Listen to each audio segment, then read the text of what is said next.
and this sort of has popped up in the different places, different chat rooms that I've been in.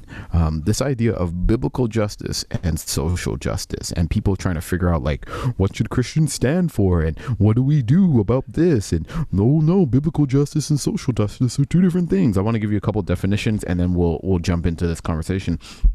A lot of people define social justice as being focused on the systems of our world and sort of bringing down those systems and make everything equal for all and things of that nature. Biblical justice is to make right, to restore, and that's more related to how God will make a restoration, or how we as believers are restored to God and those things. And so I don't know if anybody follows Vadi, whatever his name is, Vadi Bokum, online, but he had a message he preached. I don't know if it was really a message, but it was a talk he did on biblical justice and social justice and how they don't line up. And so my question is, whether you've done any research on the topic or not, but can biblical justice and social justice sort of go together? Is there a way they can walk together, and how can Christians sort of lead in that area? And should Christians be involved in the social justice fight? Yes, they should be. Yes, they are. Looks very different for a lot of different people. I think when it comes to faith, we're always looking for a leader to stand up and speak. But really, I think if you look at Jesus's life, you even look at some of the precedents that he set, that were set before him, and then you look at the pattern of the New Testament church. They didn't have to preach about it. They just went out and did it. They were about it. So yes, we need to be involved. And we should be leading the charge. I think that there should be an example set so well.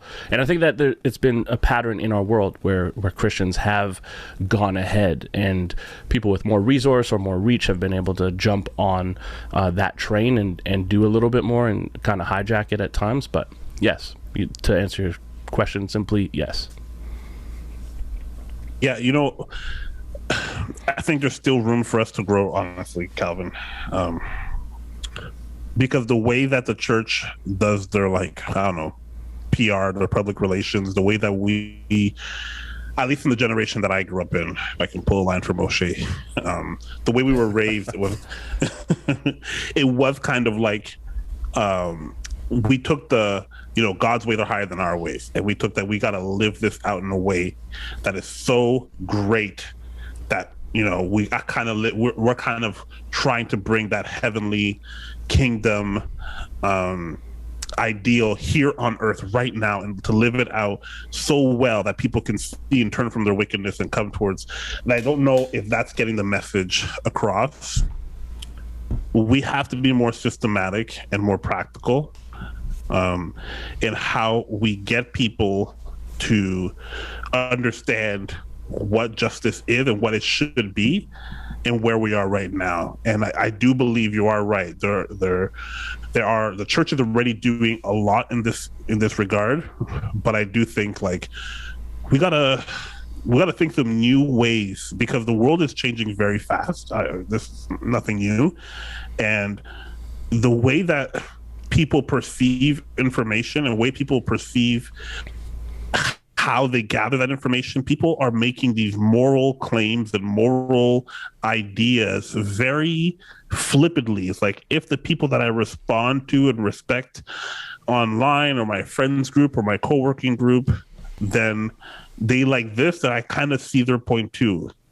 And people are not necessarily understanding, how do I make a proper decision based on a set of social moral ideals. I know I'm speaking pretty abstract right now, but it's hard to put into definite boxes.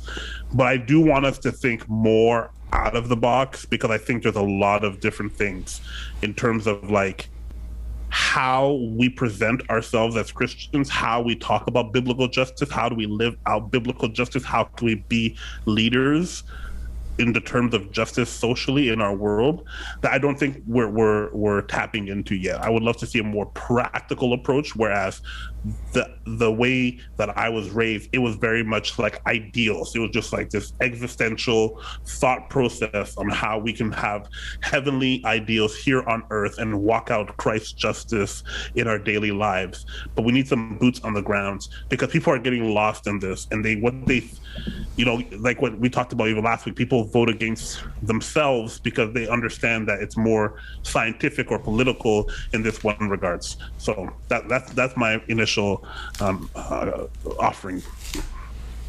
What I would say is for biblical justice versus social justice, it's not really a versus.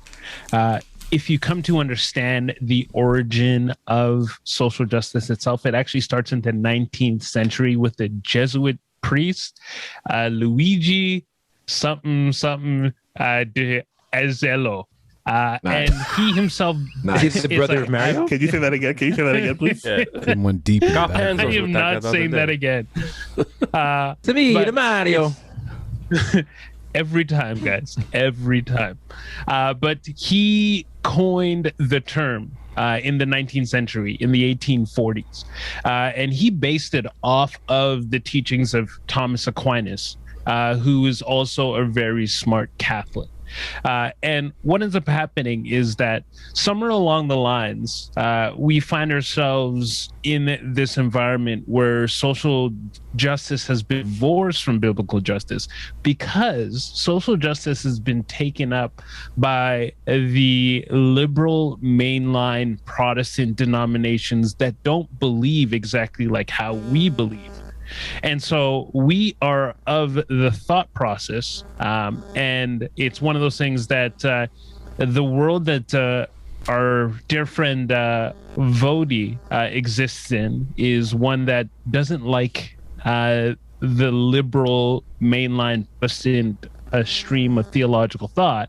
They needed to draw a line in the sand, and so they are going for biblical justice versus social justice. But if you do any work, you realize that social justice itself is a natural outworking of biblical justice. And it's the one thing that the church does a really great job at being bad at is divorcing something that has its roots within Christianity, and then goes, we don't want anything to do with that, because the people that are the biggest advocates for it, we don't agree with them. And so they must be doing something wrong. So we are coming back to our biblical foundations. Yeah, and it's interesting because hearing what you're saying, Tim, it's like that. So pretty much. Hey, thanks for checking out these House of Common clips.